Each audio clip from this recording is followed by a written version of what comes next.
Yes, I'm Golembiewski, and I'm the co-founder and designer for a company called Voxable. We're actually here in Austin, Texas, so I'm so happy you guys all came to us for this. Woo! You can check out my Twitter and visit our website.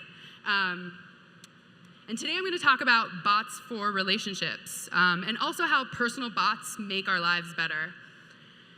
So first I'm going to talk about what my idea of a personal bot is, and then I'm going to talk about how I think bots can improve our lives, and then a project I worked on called GoSpot, and how it attempts to make dating better for women.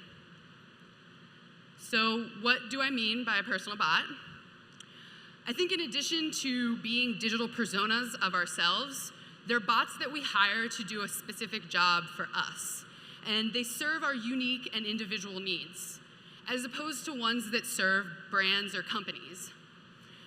They can even help people assert themselves with big companies. For example, I actually talked to someone today who's building a similar bot to this, but I had this in my example. Big insurance companies are most likely automating parts of the claims approval and denial process. So what if you, as a consumer who receives that denial, can then hire a bot to navigate you through the appeals process? So I think that's really powerful. And there are amazing examples out there today already of bots that are doing this. And this is my favorite example. It's the world's first robot lawyer, also known as the Do Not Pay bot. So it's a great example of how bots are being used for social good, and it navigates legal questions and government bureaucracy. And it's most famous for getting people out of parking tickets. So unfortunately, it's not available stateside. I think New York, they might have done it, and it's in the UK and Europe. So Google Inbox is another great example of how we're already using AI-mediated communication. And it recommends responses based on your previous conversation history. So I think it's a great example of how bots don't necessarily have to be in the chat-style messaging channel. And I really liked Esther talk about Ghostbot, because I think it shows us how AI-mediated communication will expand its reach and how our personal bots will do more for us. So I'm really excited about how personal bots can change our lives. And I think particularly bots are primed to do this as a technology more so than other interfaces we've been using. I think natural language is easier to learn, and they're fantastic interfaces for people. Conversational user interfaces are easier to train, and they force us to actually talk to customers before we start building something. And even if you aren't using NLU or natural language, bots are very goal-oriented. So they're looking at what the user needs to get done and trying to help them get that done as quickly as possible. And I just think the network effect of machine learning is so astounding. So it allows us to automate a certain amount of iteration into our bot intelligence. And the more people that talk to machines, the better the underlying machine learning technology will get. So everything from automatic speech recognition to natural language understanding to text-to-speech. And I'm really excited about employing technology that is constantly improving. And I think there's just so many experiences and processes that we all experience every day, week by week, month by month, that can be made better through bots and automation. And in the future, I envision like an ecosystem of bots designed to serve us as individuals and help us navigate all of those processes. And I think it's really important that good design is a part of this, because I think that's actually what's going to assure this future. So as a part of that good design, what we need to do is actually go and talk to people, communities, professionals, people who have problems. And we need to understand those problems, listen to the words that they use to talk about their own problems and how they would get things done. And we can also do that with ourselves. We can look at our own personal struggles and find ways that bots can help. And I know a lot of people have talked about bots that was born out of their own need. So it's really powerful. And not only is it fun to do that and solve problems, but there's huge business opportunity in solving important problems for people. They're much more likely to pay you money if you're doing something, if you're accomplishing an important goal for them. And a big part of this is we as an industry need to establish better usability standards, especially as we mature, because it's going to become more and more important the more that people intimately interact with bots and give it more information and rely on bots to do more things for them. And also, I think we really need to value diversity. Everything from leadership to engineering to data science should value diversity. And I think that just ensures better ideas, better perspectives, and it definitely increases your likelihood of serving your entire market or finding markets that you may not have been aware of in the first place. So now that I've talked about what my idea of personal bots are and how they might improve our lives, I'm going to talk about GoSpot, which is a project that Voxable worked on and I designed, and it attempts to make dating better for women. GoSpot is a bot that lives on the Burner platform, and it helps you offload texting with dates that you're no longer interested in, especially if that conversation has turned abusive or aggressive. And we built it with our client, Burner, and they're a mobile app that gives you disposable phone numbers, and those phone numbers can be connected to other services through their connections platform.